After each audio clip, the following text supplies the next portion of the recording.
রাত 2টার ম্যাচও দেখছো, 1টার ম্যাচও দেখছো, সারাটা রাত 1টা মাস পর্যন্ত বিশ্বকাপ ফুটবল খেলা দাঁড়ায় দাঁড়ায় দেখছো। এটাই প্রমাণ করে তুমি এত কঠিন শীতের রাত্রে ফাঁকা জায়গায় টেলিভিশন চালাইয়া বিশাল পর্দা লাগাইয়া তুমি এই সারা রাতি টেলিভিশনে কি বলা হয় ফুটবলের ম্যাচগুলো তুমি মিস করো নাই। কাজেই প্রমাণ তুমি রাত্রে দাঁড়ায় দাঁড়ায় তাহাজ্জুদও পড়তে পারতে। শেষ রাত্রে উইটা ঠান্ডা পানি দে ওযুর দরকার করবা বা গোসলের দরকার কইরা তুমি দাঁড়াইয়া তাহাজ্জুদ পড়তে পারতা। রাতভর দাঁড়ায় দাঁড়ায় ফুটবল খেলা দেখলে বান্দা রাত্রে দাঁড়ায় দাঁড়াইয়া একটু তাহাজ্জুদ কেন পড়লে না? যদি তুমি রাত্রে দাঁড়ায় তাহাজ্জুদ পড়তা, একটু ঘুম কামাই করতে, তাকে এখন তুমি আরামে ঘুমাইতে পারতা। जागना है जाग लो अफलाक की साया तले, जागना है जाग लो अफलाक की साया तले, आखिर तक सोया करोगे खाक की साया तले। যদি সজাগ থাকতে হয়, আরামে ঘুমাইতে হয় কবরে, তাহলে দুনিয়ায় কিছুদিন ঘুম কামাই করতে হবে। দুনিয়ায় কিছুদিন ঘুম কামাই করতে হবে। দুনিয়ায় যদি আরামসে ঘুমাও, কবরে যাওয়ার পরে ঘুমের সুযোগ পাবা না। যারা কবরে মাইয়েতে মুসলমানকে যখন কবরে রাখা হবে, 3টে প্রশ্ন করা হবে, মার রাব্বুকা মা দীনুকা মান নবিয়ুকা। 3টে প্রশ্নের জবাব আপনি যখন দিতে পারবেন, আল্লাহ পাক বলবেন আলবিসুহু মিনাল জান্নাহ, আমার বান্দারে জান্নাতের পোশাক পরাইয়া দাও। ওয়াফরিশুহু মিনাল জান্নাহ, আমার বান্দারে মাটিতে শুয়ায় রাখা যাবে না, জান্নাতের খাট পালং দিয়ে দাও। বলি সুবহানাল্লাহ। আফতাহু লাহু বাবান ইলাল জান্নাহ, আর জান্নাতে তো এখন দেওয়া যাবে না, হাসরের মাঠ কায়েম হওয়ার পরে বিচার আচারের পরে জান্নাত। আপাতত তার জান্নাতে, তার কবরে জান্নাত থেকে একটা দরজা খুইলা দাও। ফায়ুফতাহ, পরিষ্কার হাদিস, ফায়ুফতাহ, খুলে দেয়াই হবে। খুলে দেওয়ার পরে 2জন ফেরেশতা আসবে, যুবক তোমার কাছে, একজন মাথার কাছে, একজন পায়ের কাছে। মাথার কাছের জন্য আইসা মাথা মেসেজ করবে, আস্তে আস্তে মাথা চিপ দেবে আর সুড়সুড়ি দেবে। আপনি চোখ খুলে তাকাই বলবেন মান আনতা ইয়া কি, ও ভাই তুমি মাথার কাছে কে আইছো? আমার তো দুনিয়ায় যারা ছিল কেউ আমার সাথে আসে নাই, কত আদরের স্ত্রী সেও আসে নাই, সন্তানদের কত ভালোবাসি তারা কেউ আমার সাথে আসে নাই।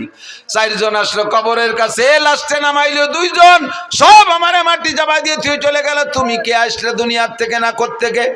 ওই যিনি মাথার কাছে এসে মাথা মেসেজ করে, তিনি আপনাকে পরিচয় দেবে, আনা তিলাওয়াতুক। ভাই আমি একজন মানুষ বটে, তবে আমি হলাম তোমার কোরআনে কারিমের তিলাওয়াত। তুমি দুনিয়ায় কোরআন শরীফ তিলাওয়াত করেছো, এই তিলাওয়াতকে আল্লাহ তাআলা একটা মানব রূপ দিয়ে আমারে তোমার খাদেম হিসেবে পাঠাই দিয়েছে। আমি তোমার মাথা মেসেজ করব। ইতিমধ্যে দেখে পাশে আর একজন, তুমি কে? ওই লোকটা পরিচয় দেবে, আনা সলাতুক, আমি তোমার নামাজ। পায়ের কাছে কেডা? নামাজ। পায়ের কাছে কে? নামাজ। মাথার কাছে কে? কোরআন। মাথার কাছে, পায়ের কাছে এই নামাজ আর কোরআনে আপনার পা মেসেজ করে দিয়ে বলবে, ওরা বলবে নুমকানামাতিল আরুস লা ইয়াস্তাইকিজুকা আহাদুন ইলা ইয়াউমিল কিয়ামা। আরে আরামসে ঘুমাও, কিয়ামত পর্যন্ত তোমারে কেউ সজাগ করবে না। ঘুমাও আর ঘুমাও, আরামসে ঘুমাও। দুনিয়ায় তাহাজ্জুদের কারণে ঘুমাও নাই, শেষ রাত্রে তাজিকিরের কারণে ঘুমাও নাই, ফজরের নামাজের কারণে 8টা 9টা পর্যন্ত ঘুমাও নাই, বহু টাইম ঘুম নষ্ট করেছো। এই ঘুমটা তুমি এই কবরে থেকে আরামসে পুরাও। লা ইয়াস্তাইকিজুকা আহাদুন ইলা ইয়াউমিল কিয়ামা, কিয়ামত পর্যন্ত কেউ তোমারে ঘুম থেকে সজাগ করবে না। বলি না সুবহানাল্লাহ। আপনি কি এই 2জন মানুষ খেদমতের জন্য তৈরি করছেন? নামাজ আছে আপনার পাঁচ ধারে পাও চিবে দেওয়ার জন্য? দুনিয়ায় নামাজে শর্ট মেরে উড়াই দিয়েছেন, নামাজে শর্ট মেরে উড়াই দিয়েছেন পা দিয়ে, নামাজের কাছেও যান নাই, নামাজের কাছে আসতেও দেন নাই। আপনার পা চিবে দিতে নামাজ আসবে না, কে আসবে একটু পরে কই। আপনি কি তিলাওয়াত করে রাখছেন? মাথার কাছে এসে মাথা চিবিয়ে দেবে যে লোকটা, সেই লোকটারে আপনি বানাইছেন? এর ভিতরে কয়জন কোরআন শরীফ পড়তে পারেন? কয়জন কোরআন শরীফ পড়তে পারেন? খাদেম 2জন তৈরি করছেন, হাত পা মেসেজ করে দেবে। ঘুমাবেন যে কি জন্য ঘুম কামাই করছেন? যে জায়গা ঘুমাবেন, আল্লাহ আমি তো দুনিয়ায় ঘুমাই নেই, ওদের সাথে তাহাজ্জুদ পড়ছে, আমি মেসির খেলা দেখছি, যে কোনো ভাবে আমিও ঘুমাই নেই। তোমার চোখের মধ্যে শীশে ঢেলে দেওয়া হবে, চোখের মধ্যে সীসা গালায় ঢেলে দেওয়া হবে। কি জন্য ঘুম কামাই করেছিস? শাবুন নাশা ফি ইবাদাতিল্লাহ, যৌবনকালটা ইবাদতের মধ্যে কাটাও যুবক। তোমারে খেলার থেকে উঠে আসতে বলি না। ফুটবল খেলতে মনে চায় খেলো, তবে সতর ডেকে খেলো। ক্রিকেট খেলতে মনে চায় খেলো, সতর ডেকে খেলো। র্যাকেট খেলতে মনে চায় খেলো, তবে সতর ডেকে খেলো। আর এই খেলার ভিতরে নামাজের টাইমটা তুমি স্মরণ রাখো। তোমরা খেলা দেখা পাল্টি জবাব দাও। পাকিস্তানি প্লেয়াররা যখন ক্রিকেট খেলে বা ফুটবল খেলে, আজান হওয়ার সঙ্গে সঙ্গে পায়ের বলটারে সাইডে দিয়া হাতের ব্যাটকান ফেলাই দিয়ে মাঠের মধ্যে যে নামাজ পড়তে দেখছো কি দেখো না? তোমার খেলা তুমি খেলো, তোমার ইংরেজি পড়া তুমি পড়ো, কলেজে পড়বা পড়ো, কোনো বাধা নাই। বিশ্ববিদ্যালয়ে পড়ো, ডাক্তারি পড়ো, ইঞ্জিনিয়ারিং পড়ো, বিজ্ঞানী পড়ো, যা পড়ো পড়ো, কোনো দোষ নাই। ক্ষেত করো, খামার করো, ব্যবসা করো, বাণিজ্য করো, গাড়ি চালাও, বাড়ি চালাও, যা করবা করো, কোনো তাই দোষ নাই। বৈধভাবে সব কিছু করো। আজান হইলে সব কিছু ছেড়ে দিয়ে তুমি মসজিদে চলিয়া যাও। সময় কিন্তু বেশি নাই। বুড়ো হইলে নামাজ পড়বো। বুড়ো হবা কি হবা না তার গ্যারান্টি কি আছে? একজন যুবক হিম্মত করে বলো তো যে আমি বুড়ো হবই। আছেন কেউ সাহস করার মতো? বলো তো, বল যে বলবে এটা তার বিয়াদবি বলা হবে। আল্লাহ কয় তোরে মারবো এই মাঠে ফেলাই, তোরে বুড়ো, তোরে বাড়ি জাতি দেবো না। হতে পারে? কাজে এই জায়গা কোনো বাহাদুরি চলে না, ঠিক না? এই জায়গাটা মোটে কোনো বাহাদুরি চলে না। এনি টাইম এভরিডে দুনিয়ায় আসার জন্য সিরিয়াল লাগে, যাওয়ার সিরিয়াল লাগে না। আব্বা থাইকে যায়, ছেলে চইলা যায়, দাদা থাইকে যায়, পোতা চইলা যায়, নানা থাইকে যায়, নাতি চইলা যায়, মা থাইকে যায়, মেয়ে চলে যায়, আছে না নাই? দাদি থাইকে যায়, পুতনি চইলা যায়। এ দুনিয়া আসার জন্য সিরিয়াল আছে। আগে যে আসে সেই দাদা দাদি হয়, তারপরে যে আসে সেই আব্বা মা হয়, তারপরে যারা আসে তারাই পোতা পুতনি বা ছেলে মেয়ে হয়। এইটাই হলো দুনিয়ায় আসার সিরিয়াল, কিন্তু যাওয়ার জন্য কোনো সিরিয়াল নাই। কথা না বলিয়ে দি।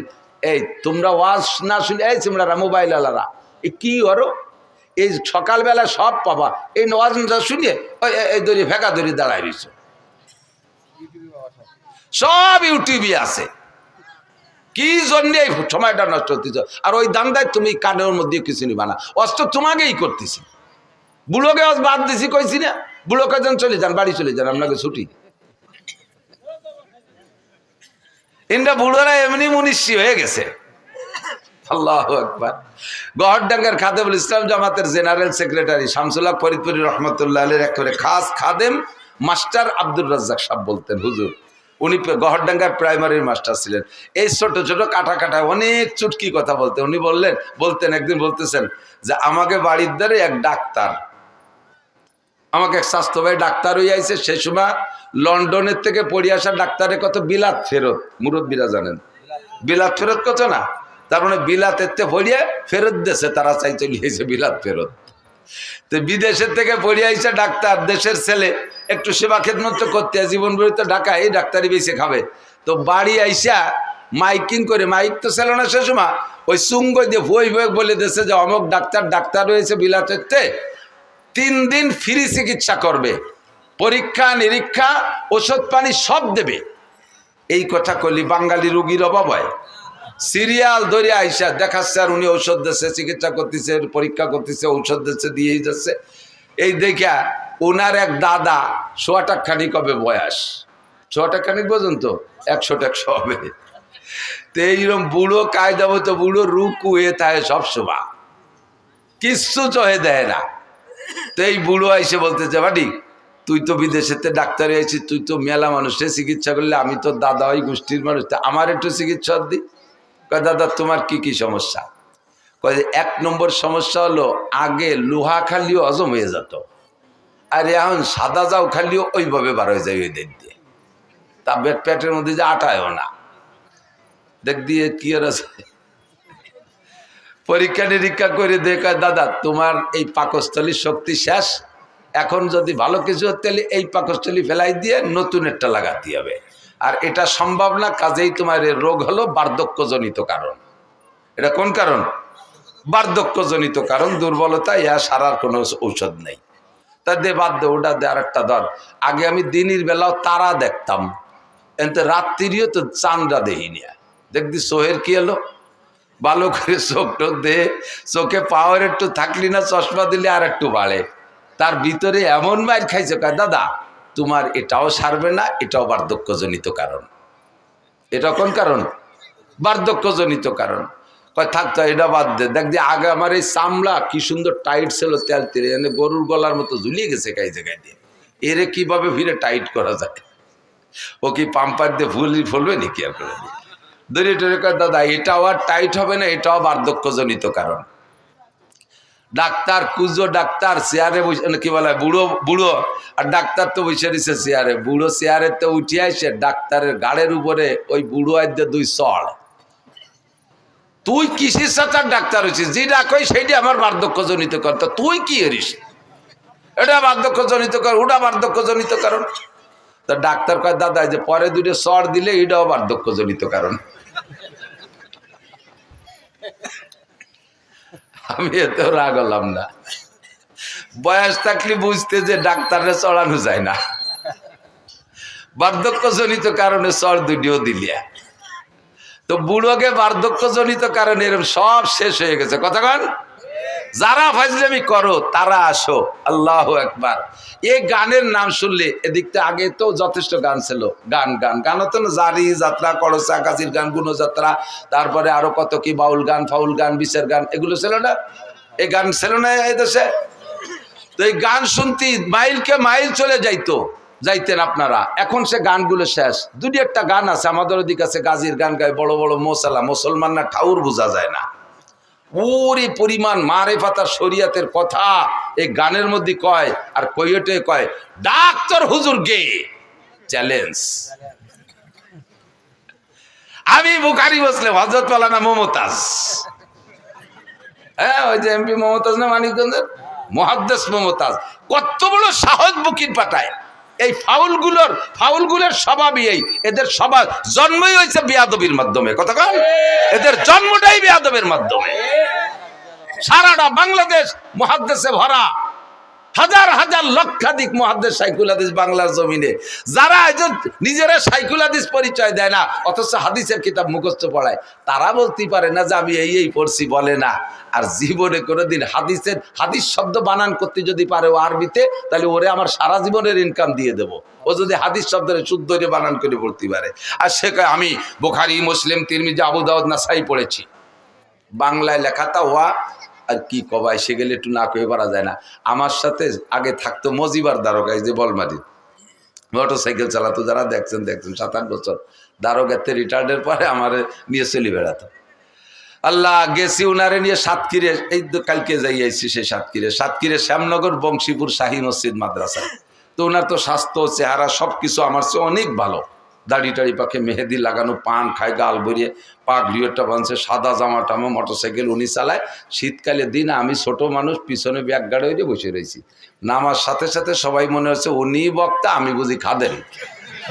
এর আগে আমি অনেক যাইনি আগে কোনোদিন। উনারে গোটগাট করে গুছাইয়ে আত্মীয় নিয়ে গেছে, মুসাফা সব উনার। আমার সাথে কেউ কথাই কয় না, আমি খাদেন সব, এত কি দাম আছে। ভিতরে নিয়ে বসাইয়ে সব গোলগালে বইছে, নাস্তা পানি সব উনারে দিচ্ছে। আর উনি একটু মোড়া দিতে চায়, আমি চোখে সারা দিছি, কথা কই না, দেখতে দেয় আজকে খেলাটা হয়ে যাকে ভাবে। তো নাস্তা পানি সব খাইছে, আমারে মাঝে মাঝে একটু দেয়, সাথে আইসি ওই পাশে একটু দেয়, একটু খাইছে।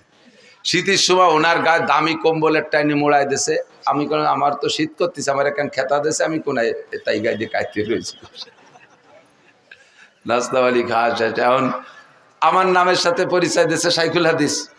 আর উলামায়ে কেরামের স্বভাব আছে, কোনো বক্তা আসলে তার যোগ্যতা পরিচয় নিয়ে একটু তাহকিক করে, খোঁজাখুঁজি করে। তো ওনারে জিজ্ঞেস করছে, হুজুর আপনি ফারেক কোন সালে কোন জায়গাতে? ফারেক গেল মৌলানা পাশ করারে ফারেক কয়, কোন জায়গাতে কোন সালে ফারেক?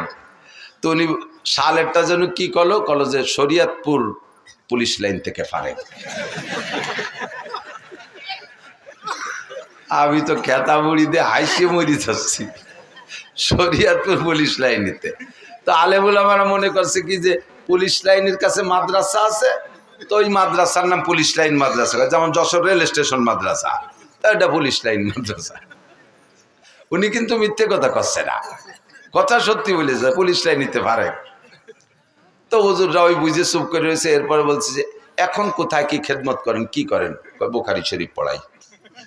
আমি ওরে ডাকাইত, এবার যদি ধরি বসে কোন মাদ্রাসা তাহলে কি করবেন? তো কোথায় পড়ান? আমার বউরে বাংলা বুখারী শরীফ পড়াই, আমি পড়ি, আমার বউ শোনে।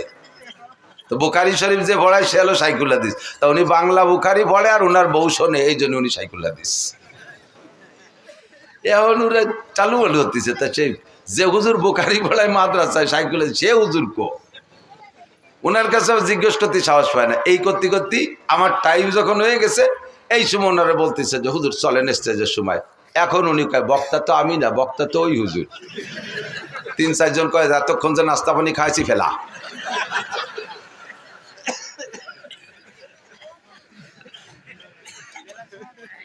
বুখারী পড়ায় এই যে আবাল ফাউল নাকি আবুল সরকার, আবাল ফাউল সরকার, আবাল ফাউল সরকার কি কইছে আপনারা সবাই শোনেন নাই তো? সবাই কি শুনছেন ও কি কইছে আল্লাহর শানে?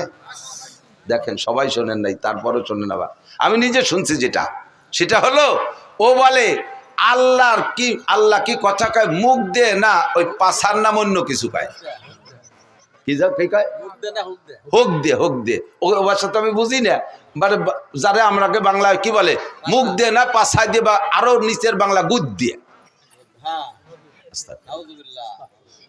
কেন এরকম কয়? যে আল্লাহর এক মুখ দিয়ে 5 রকম কথা কয়, একই কথা 5 রকম। আউয়ালু মা খালাকাল্লাহু ইশক, আউয়ালু মা খালাকাল্লাহু নূরি, আউয়ালু মা খালাকাল্লাহুল আরশ, আউয়ালু মা খালাকাল্লাহুল কদর, আউয়ালু মা খালাকাল্লাহুল কলম। আল্লাহ কয় সর্বপ্রথম আমি ইশক বানাইছি, সেই আল্লাহ আবার জায়গায় বসে কয় সর্বপ্রথম আমি আরশ বানাইছি, সেই আল্লাহ আবার কয় সর্বপ্রথম নূর বানাইছি, সেই আল্লাহ আবার কয় সর্বপ্রথম কলম বানাইছি, আবার আল্লাহ কয় আমি সর্বপ্রথম তকদির বানাইছি। তাহলে এক সর্বপ্রথম কয়বার হয়? এক সর্বপ্রথম কয়বার হয়? আল্লাহরও হুঁশটা আল্লাহকে মুখ দিয়ে কথা কয় না, পাছায় দিয়ে কথা কয়। বলেন তো এর কি কওয়া দরকার? যদি কেউ বাউল ভক্ত থাকেন, আপনি যদি এখানে তারে কাফের না বলেন, এখানে যদি তার হত্যার দাবি না করেন, তার ফাঁসির দাবি না করেন, আপনি কিয়ামতের ময়দানে আল্লাহর সামনে যেয়ে দেখেন, রাসূলের সামনে আপনি যেয়ে দেখেন।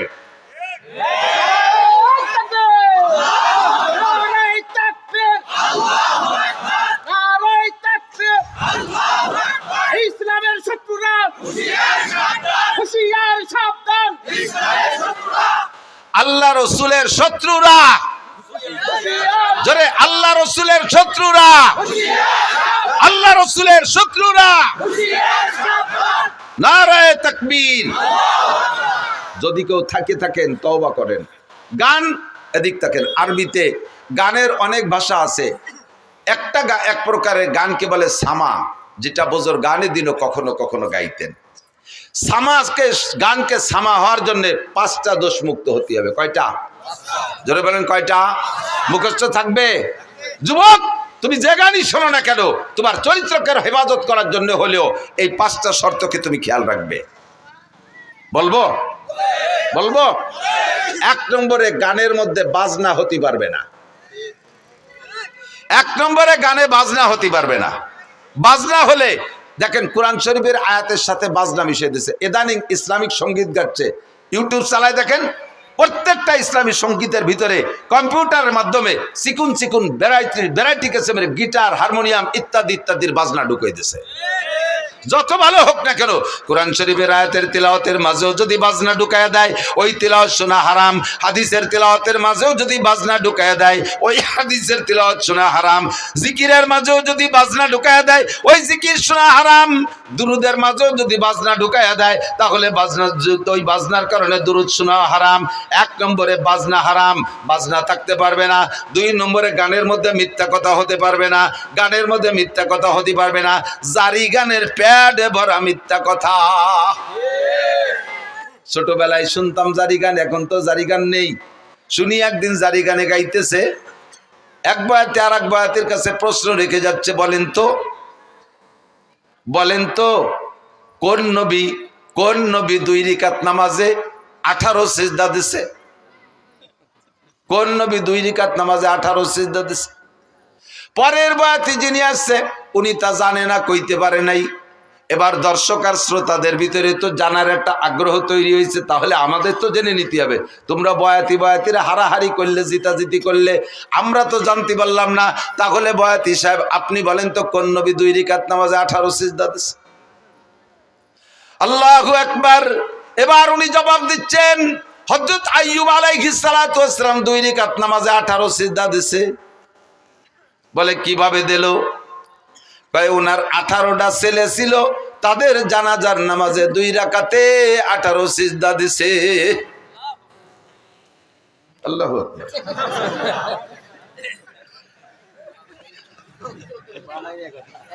এইভাবে টাইম দিয়ে কলি সুবহানাল্লাহ আল্লাহু আকবার করতে হবে তা না। এবার আমি বললাম, আমি তো সে সময় শুনি নেই, পরবর্তীতে জারি গানের বয়াতি কিবরিয়া সাহেবের সাথে একদিন মাহফিল, আমি বললাম আপনারাও গাইতেন নাকি এই গান? কয় হ্যাঁ, তো আমরা গাইছি। তা বলেন তো 2 রাকাতে 18 সিজদা কেন দিল? কয় তার 18 ছেলে ছিল, জানাজার নামাজে 18 সিজদা। আমি বললাম যে এই কথাটা বুয়ো না সঠিক, আপনি কি টের পান নাই কোনোদিন? কয় বুয়ো হওয়ার কারণ কি? আমি বললাম আপনি কি জানাজার নামাজ জীবনে পড়ে থাকেন? কয় হ্যাঁ, 1 মাস আগে তো আমার মার জানাজা পড়ছি। কয় সিজদা দিয়েছেন?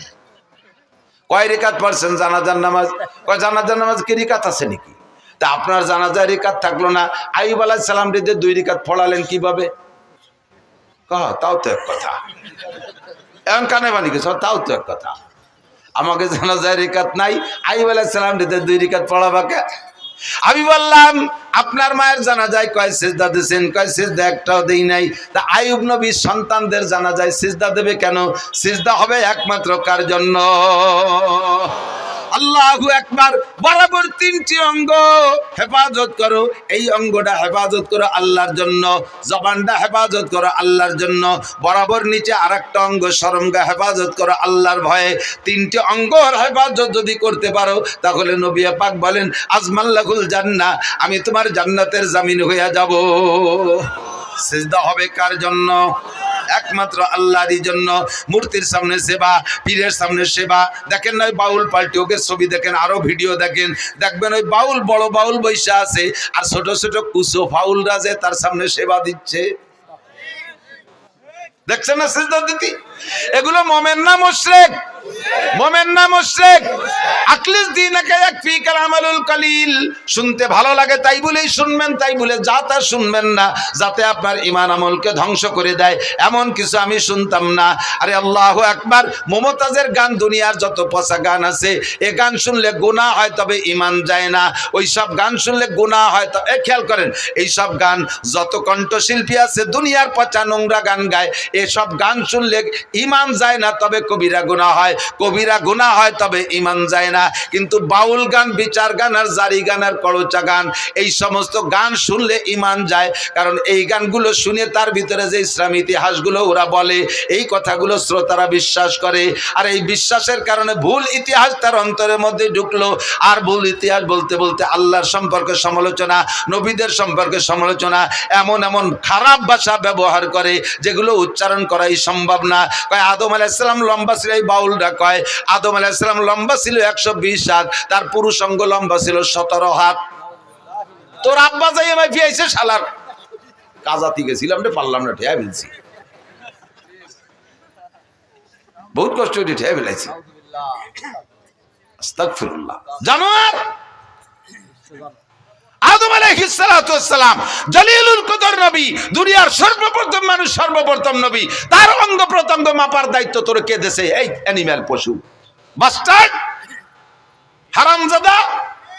তার জন্মের ঠিক নাই যদি সে এরকম উচ্চারণ করে থাকে। কথা বলেন ঠিক ঠিক না? আল্লাহ সম্পর্কে কটূক্তি, নবী সম্পর্কে সমালোচনা, তাই কি? আমি বললাম তা এই সব দিক দিয়ে এরপরে তুমি ভুলটা বুঝে নাও। আইয়ুব আলাইহিস সালাতু ওয়াস সালামের ছেলে 18টা আগেও না, পরেও না। ছেলে ছিল 6টা, এক রাত্রে 6 ছেলে উদাও হয়ে গেছে। উদাও হয়ে যাওয়ার পরে তাদের জানাজা পড়া লাগে না, কাজে উনি জানাজা ছেলেদের পড়ে যান নাই। এরপরে 18 বছর কষ্টের পরে, রোগ থেকে শেফা দেওয়ার পরে আল্লাহ তাআলা আরো 4টি, আগে 4টি স্ত্রী ছিল, সে 4টার 3টি, একটা তো কাছেই ছিল রহিমা, আর 3টি হারিয়ে গিয়েছিল, সে 3টেরও ফিরে দিয়েছে, আরো 4টে বিয়ে করার অনুমতি দিয়েছে, 8টা স্ত্রী, পরবর্তীতে আর 6টা ছেলে হয়েছে, 12টা ছেলের জীবদ্দশা আইয়ুব আলাইহিস সালাম ইন্তেকাল করছেন, একটা ছেলেরও জানাজা পড়া লাগে নাই। তোর এই বাউল গান আর ফাউল গান আর হারামজাদা গান, যেই গানের কোনো মা বাপ নাই, যেই সন্তানের মা বাপ নাই, তারে কয় জারিউর বাচ্চা, কথা কন না কেন? যেই গানের কোনো মা বাপ নাই, তার কোনো সনদ নাই, দলিল নাই, এই জারজ গান আর জারিও গান, হারামজাদা গান দিয়ে নবী রাসূল সম্পর্কে কটূক্তি করবি, মরার সময় তোর ঈমান নসিব হবে না। হাসরের মাঠে নবী পাকের সুপারিশ তো দূরের কথা, তুই থাকবি জাহান্নামের প্রথম স্থানে। কথা বলেন ঠিক কি ঠিক না? আর জীবনে কোনোদিন আমরা জারি গান, বাউল গান, ফাউল গান শুনবো? জোরে বলছেন, জোরে বলেন। কারা কারা শুনবেন না একটু আল্লাহকে হাত দেখাবেন। কেউ কে হাত অল্প একটু জাগাইছে, আমি অল্প একটু শুনবো, এরকম নেই, পুরো টান টান। বাউল পার্টি হালাল না হারাম? বাউল পার্টি জায়েজ না না জায়েজ? বাউল গান শোনা জায়েজ না না জায়েজ? হারাম, হারাম, হারাম, বলেন হারাম। জীবনও কোনোদিন সমর্থন করব? বাউল সরকার, আবুল সরকারের ফাঁসি চাই, ফাঁসি চাই, ফাঁসি চাই, আবুল সরকারের ফাঁসি চাই। নারে তাকবীর, জাযাকুমুল্লাহ। ফাঁসি না দিলেও একটা কাফের, একটা বেঈমানের মোকাবেলায় ফাঁসির দাবি করেছেন, কিয়ামতে ইনশাআল্লাহ নবী পাকের সুপারিশ পাবেন। আল্লাহর শাজিমের নিচে জায়গার ব্যবস্থা করে দিক। 2 নম্বরে মিথ্যা কথার কারণে গান হারাম। কয় কি? একটা না কয় পারতেছি না, দিক খেয়াল কয় কি? বলো ওয়াইস করনি, খেয়াল করেন, ওয়াইস করনি বিলাল রে, বিলালের বাড়ি যাইয়া, শুনছেন মনে হয়, কেউ কেউ শুনতে পারে, বিলালের বাড়ি যাইয়া রুটি খাইয়া তার হায়াত ছিল 7 দিন, বাড়াই দিয়েছে 70 বছর। বোঝেন, বোঝেন কথাটা বললে ওয়াইস কর্নির কারামতি বাড়িয়ে গেল, যে ওয়াইস কর্নি কত বড় বুজুর্গ বাবা, তার কথায় আল্লাহ বিলালের হায়াত বাড়াই দিয়েছে। এর ওয়াইস কর্নির শান বাড়াইছে। এবার এই বাড়াইতে যাইয়ে মাইকটা দিছে কোন জায়গা, তা টের পাইতে দেয় না। বিলাল রাদিয়াল্লাহু তাআলা আনহু আর হুজুরের বাড়ি মদিনায় যারা গেছেন তারা বলেন, মসজিদে বিলাল চেনেন তো? মসজিদে বিলাল, মসজিদে বিলাল কুবা রোডে যাইতে বাম পাশে মসজিদে বিলাল, আর মসজিদে নববী ওই জায়গা, মসজিদে নববীর মধ্যে হুজুরের বাড়ি। তো হুজুরের বাড়ি আর বিলালের বাড়ি প্রায় 0.5 কিলোমিটার হবে দূর, বিলালের বাড়ি যেখানে, মসজিদ যেখানে। এই